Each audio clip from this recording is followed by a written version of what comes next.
Deccan news today मध्ये आपल्या सर्वांच्या स्वागत आहे।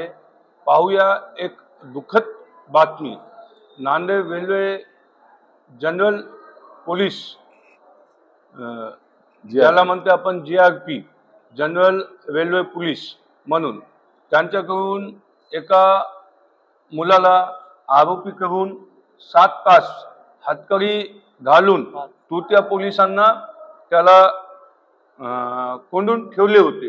काय प्रकार आणि कसा घडला होता? एक CPM चा कार्यकर्ता आहे आणि CPM चे अध्यक्ष हे आपल्या सोबत आहे। गायकवाड साहेब, काय घडतं याच्या सोबत? हा मंगेश मारुती वट्टेवाड आमचा मार्क्सवादी कम्युनिस्ट पक्षाचा कार्यकर्ता आहे आणि नांदेड जिल्हा मजदूर युनियनचा सभासद आहे। हा रेल्वेमध्ये जे OEM एजन्सी आहे बाह्य संस्था म्हणून काम करते आणि रेल्वेच्या डब्यामध्ये पाणी भरण्याचा कॉन्ट्रॅक्ट त्यांच्याकडे आहे। त्या ठेकेदाराकडे हा कामाला होता। तर हा कामाला गेल्याच्या नंतर 2 जूनची घटना आहे। गाड्या ज्या ठिकाणी लावल्या होत्या त्या ठिकाणी पार्क करत असताना काही रेल्वे पोलिसांनी याला हटकलं। साहेब, 2 जूनची घटना आहे आणि जून होऊन आज हे जुलै संपले आणि 2 दिवसात आपल्याकडे ऑगस्ट लागणार आहे। म्हणजे 2 महिन्याची घटना, तुम्ही आज का या घटनेवर बोलता? आता जे GRPF आहेत त्यांनी याला धमकी दिली होती जीवे मारण्याची आणि जर कुठं वाच्यता केली, तक्रार केली तर तुझं काही खरं नाही। आणि तुमचं म्हणणं असं आहे की याला धरणारे जे होते ते पोलीस नव्हते, ते तुत्या पोलीस होते आणि तुत्या पोलिसांमध्ये इतकी हिंमत का याला GRP ठाण्यामध्ये जाऊन दमून ठेवले, याला कोंडून ठेवले? ह्यामध्ये तोत्या पोलीस असावेत काही, परंतु तोत्या पोलिसांकडे हातकडी वगैरे नसते। तोत्या पोलीस आणि GRP म्हणजे मला असं वाटते की GRP मध्ये 0 पोलीस आणि तोत्या पोलीसचा दबाव जास्त आहे। त्यांची टोळी आहे आणि त्या टोळीनं याला म्हणजे पैसे काढण्याच्या उद्देशानं अटक केली। 5 तास हातकडी लावून ठेवलं त्या पेटीला बसून। मी चुकीनं 7 तास म्हणलो, पण 5 तास ठेवलं। आणि हा विद्यार्थी आहे, कॉलेजमध्ये शिक्षण घेतो, पार्ट टाइम काम करून आई वडिलांना मदत करावी या उद्देशाने हे काम करून शिक्षण घेतो। यानं तसं विद्यार्थी आहे सांगितलं, विनवणी केली, परंतु तुझं शिक्षण उद्ध्वस्त करतो, तुझं आयुष्य उद्ध्वस्त करतो, तुझ्यावर गुन्हे दाखल करतो। गुन्हे कोणत्या बेसवर दाखल करणार होते ते? म्हणजे की असं झालं की कायदा त्यांच्या हातात आहे आणि ते जज किंवा मॅजिस्ट्रेट झालेले आहे की कोणावरही कोणताही आरोप करून यांना शिक्षा देण्याचं काम काय तोत्या पोलीस करत आहे का? साहेब, तुम्ही एक जिल्हा अध्यक्ष आहे, तुम्ही एक असे काम करता जनतेसाठी। नांदेडमध्ये सर्वात जास्त आंदोलन करणारे माणूस गायकवाड आहे। बरोबर आहे, परंतु आता ते रेल्वेच्या प्रेमायसेस मध्ये आपण गेल्याच्या नंतर आपण देखील दबावाखाली येतो। एकंदरीतच बाहेरचं वातावरण किंवा बाहेरचं सिव्हिल लाईफ जे आहे ते तिथं बंधन येतात आणि त्यांच्याकडे वरिष्ठ आहे ना, PI आहे, DY सर्व त्यांची साखळी आहे। RPF, पॉकेट पिल्लर आणि लुटमार करणारी टोळी जी आहे यांच्या संगनमतानं अशा विद्यार्थ्यांना किंवा प्रवाशांना ते अडवतात। त्यांना काही शासन पगार देत नाही? पगार देत जरी असेल तर लोकसेवक नाही, जनताचे नोकर, त्यांच्या वरिष्ठांचं त्यांच्याकडे दुर्लक्ष आहे आणि आमच्या कार्यकर्त्याला त्यांनी अटक करून ठेवलं आणि आता जिल्हाधिकारी महोदयांना पण यांनी तक्रार केलेली आहे, SP साहेबांना तक्रार केलेली आहे, रेल्वे पोलिसांच्या पोलीस महासंचालकांना तक्रार केली आहे, DRM कडे देखील अर्ज दिलेला आहे आणि राष्ट्रीय लेवलला हे प्रकरण यांचं गेलेलं आहे। लवकरच गुन्हे दाखल होतील। गुन्हे जर दाखल झाले नाही तर आम्ही तीव्र आंदोलन करणार आहोत। Okay sir. आज पीडित जे आहे, ज्याच्यावर अन्याय झालेला आहे, जे फिर्यादी आहे मंगेश मारुती वट्टेवाड, जे एक कॉम्रेड आहे, CPM पार्टीचा एक कार्यकर्ता आहे आणि याच्यासोबत जे अन्याय झालेला आहे त्यांचे प्रवक्ता म्हणून आपल्याकडून गायकवाड साहेबांनी जे बोलले, आता त्यानंतर आम्ही मंगेशचं ऐकू। मंगेश, तुमच्यासोबत काय घटना घडली होती? मी त्या दिवशी की नाही कामाला 2 जूनची घटना आहे।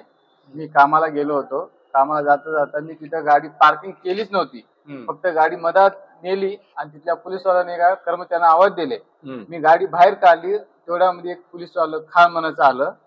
खान येऊन की नाही मला मधात नेलं त्यांच्या ऑफिसमध्ये नेऊन मला शिवीगाळ केली। म्हणले की मला की नाही तुमच्या का बापाची जागीरदार आहे का, भवडीचं पार्किंग वर? नाही मंगेश, पार्किंग वर शिवगाळ करणं हे चांगला होता का? ज्यावेळी तुम्ही ज्या ठिकाणी तुम्ही गाडी लावली तिथे काय सीसीटीव्ही होते काय? तिथे सीसीटीव्ही होते, पण त्यांना आहे की नाही म्हणला की तुला रंग्या सीसीटीव्ही कॅमेऱ्यामध्ये पकडले तिथे आहे, मात्र त्या नाही की नाही एक साईडला नाही. तरी पण त्यांना म्हणले होते मी, तरी पण तिथे गाडी त्याने चौकशी करू शकता फुटेज मध्ये, मी तिथे गाडी लावलीच नव्हती त्या दिवशी. एका पोलिसवाल्यांना आवाज दिला, मी बाहेर काढली. बाहेर काढल्यानंतर त्या पोलिसवाल्या मला मदत नेली की मला की नाही बापावर माझ्या बहिणीने की नाही तुमच्या बापाची जागीदारी का असं तसं मला बोलले.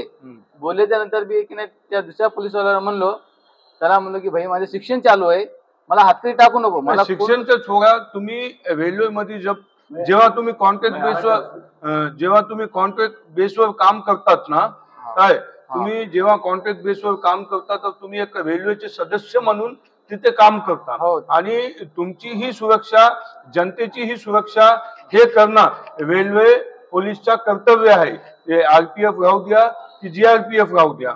म्हणजे तुमच्यासोबत हे घटना घडली तर तुमची आणि त्यांची ओळख नव्हती का? ओळख तर होती. त्याला सांगितलं मी तिथे कामाला आहे. आय कार्ड होतं का तुमच्या पैसे? आय कार्ड नव्हतं. आय कार्ड नवीन कंत्राटी चालू झालं होतं. तर त्यांना सांगितलं, आमचं सुपरवायझर आलं होतं, त्यांना सांगितलं की आमचाच मुलगा आहे, कामाला आहे. त्या दिवशी मला युनिफॉर्म नाही की कपडे तो भिजले होते, मी घातलं नाही. मग ते दुसरे पोरं बी आलते, त्यांना म्हणले की बाबा ते आमच्यापाशी काम करणार आहे. त्या मॅनेजरला बी धमकी दिली की तुझ्याकडे की नाही आयडेंटिटी कार्ड नाही, युनिफॉर्म नाही, तुझ्या गुन्हा दाखल करतो म्हणून. त्या मॅनेजरला धमकी दिली, मॅनेजर पळून गेला. मग दुसरे पोरं आले होते माझ्या. गुन्हा म्हणजे तुम्ही काय तिथे रेप केलते, चोरी केलते, कोणाच्या मर्डर केलते तुम्ही? नाही, म्हणजे आज भारतात 3 गुन्हे असे आहे की कोणाची लूट करणं, कोणाची हत्याचा प्रयास आणि कोणाचा अपहरण करणं, बलात्कार, असे कोणताही मोठा गुन्हा केलते का तुम्ही? तुम्हाला 5 तास तुमच्यावर एफआयआर झाली का जेव्हा हातकडी टाकली त्यांना? नाही, तेव्हा की नाही त्यांना की ना हे केलं, त्याबद्दल मागणीसाठी 10,000 रुपये द्यावा म्हणून हातकडी टाकून एक नाही त्याने केला. मला त्याने लवकर हातकडी टाकला. तुम्हाला 10,000 ची मागणी केली, तुम्ही किती पैसे दिले तिथे? तेव्हा की नाही मी काकाला फोन लावा लागला मला 2 वाजता. 2च्या नंतर त्यांना सांगितलं की बाबा असं झालेलं आहे, त्यांना 10,000 मागायले, मला 5,000 रुपये द्या म्हणून. मी त्याला सांगितल्यानंतर काकाने की नाही मला 3 वाजून 14 मिनिटं त्याने 5,000 रुपये टाकले. माझ्याकडे पुढे हिस्ट्री आहे त्यांची टाकलेली पण. आणि ऑनलाईन पैसे टाकले का त्यांना? हा, मी त्यांना आम्हाला स्क्रीनशॉट दाखवू शकता का कोणाला तुम्ही 5,000 टाकले? आणि यापुढे माझं एक म्हणणं आहे की नांदेडमध्ये अँटी करप्शन ब्युरोचे जे PI आहे आणि DYSP पवार साहेब, SP साहेब झाले, आज जेव्हा ते अँटी करप्शन ACBचं जे काम करतात, ज्या पद्धतीनं ते काम करतात त्या पद्धतीनं तुमच्याकडे जे घटना घडली म्हणून तुम्ही त्यांच्याशी भेट घेतली का? नाही. हे घटना बाहेरची होती म्हणून तुम्ही नांदेड SP किंवा जिल्हाधिकारीला पत्र दिलेले आहे का? दिलेले. या विषयावर तुमच्या काय मागणी आहे आणि तुम्ही काय तुमची अपेक्षा आहे? आमची अपेक्षा एवढीच आहे की त्यांच्या गुन्हे दाखल पाहिजे तिघांवर. आणि कोण होते? पत्र करावं लागेल. बडतर्फ करण्याची तुमची मागणी आहे? जोरात बोला ना, चॅनलला कसं करशील की तन्नूभाईच बोलायले आणि तन्नूभाईचा काय उद्देश आहे? तुम्हाला भियायचे नाही. मंगेश, तुमच्या सोबत प्रशासन आहे, शासन आहे, शासकीय अधिकारी, राजकीय नेता सगळे तुमच्या पाठीशी राहणार आहे का? म्हणून तुम्ही पीडित आहे म्हणून तुमच्या सोबत जे अन्याय झालेला आहे या विषयावर सगळे अधिकारी मला सांगितलेलं आहे की त्यांचा गुन्हा दाखल आम्ही लवकर करू. आणि ज्या लोकांना तुम्ही पैसे टाकले ते काय पोलीस होते की तुत्या पोलीस होते? नाही, ज्या पोलीसवाल्यानं दुसऱ्या पोराला म्हणले त्यांच्या संघच होता, ते माहित नाही तो कोण होते की त्यांच्या बाजूचे होते कोणी. त्याला म्हणले की 5,000 रुपये घे टाकलेलं. त्याला 5,000 रुपये टाकला. त्याचा नंबर आला माझ्याकडे, त्याचा नंबर मी काढून घेतला. मग त्यानं 17 जुलैला इथं भेटला होता मला अक्षय पोलीसवाला भेटले की नाही, त्यानं मला बघू लागलं. मी त्याची फोटो काढून घेतली. फोटो घेतली की नाही, मी त्याला नंतर की मी सगळं सांगितलं. मी आमच्या सराला सांगितलं मी ना, म्हणजे गायकवाड यांना असं अशी घटना झाली. त्यानं म्हणले आपल्याकडे पुरावा पाहिजे, म्हणले पुरावा दाखल त्यांच्यावर करूया म्हणले कारण. तरी पण ठीक आहे, त्यांना सांगितलं मी, धमकी बी केली होती. त्यांना बघू लागलं माझ्या गुरु काय करते, मला बघितलं. धमकी काय म्हणून तुम्हाला धमकी दिली? पुन्हा सांगितलं की तुला असं करतो तसं करतो. आणि तिथलं बघितलं होतं की 10 दिवसाखाली की नाही तिथं काम करत होतो मी. तिथलं पाकिट पिल्याला त्याने नेले तर, आणि दुसऱ्या दिवशी ते पाकिट पिल्याला की नाही तिथून सुटून गेला. तर आम्ही एवढा मोठा गुन्हा दाखल केलाच नव्हता, फक्त आम्ही तिथं काम करणारे होते ना, आमच्या तेवढं त्याने करायचं. त्याला सांगितलं होतं की भाई माझं शिक्षण चालू असल्यावर बी की नाही त्याने माझा हातकडी टाकायचं पैसे घेतले हरकत नाही, मात्र त्यांना हातके टाकायचं त्यांचं काम नाही आणि शिवी द्यायचे काम नाही. माझ्या बहिणीचा फोन आला होता, तर तिला पण एक जोरजोरात त्यानं बोलून तिने की तिचा फोन कट केला. एवढं मोठा काही गुन्हा केलाच नाही ना मी. पैशासाठी, स्वतःचे आर्थिक फायद्यासाठी सदरक्षणालय, खलनिग्रहणालयाला विसरून गेलेले पोलिसांवर रेल्वे पोलीसचे SP राहू द्या, नांदेड पोलीसचे अविनाश कुमार साहेब राहू द्या, एक अशीही घटना नांदेड जिल्ह्यात घडलेली आहे की तक्रारदार पीडित महिलाला शारीरिक सुखाची मागणी एका ठाण्यामध्ये झालेली आहे आणि त्या महिलांना तक्रार भीतीनं दिली नाही आणि त्यानंतर त्याला जीव मागण्याचीही धमकी नांदेड पोलिसांकडून दिलेली आहे. आणि नांदेड पोलीस, रेल्वे पोलीस जर असे काम करत आहे तर असं वाटते की सदरक्षणालय, खलनिग्रहणालयाच्या उल्लंघन करून त्याला उलट केलेलं आहे.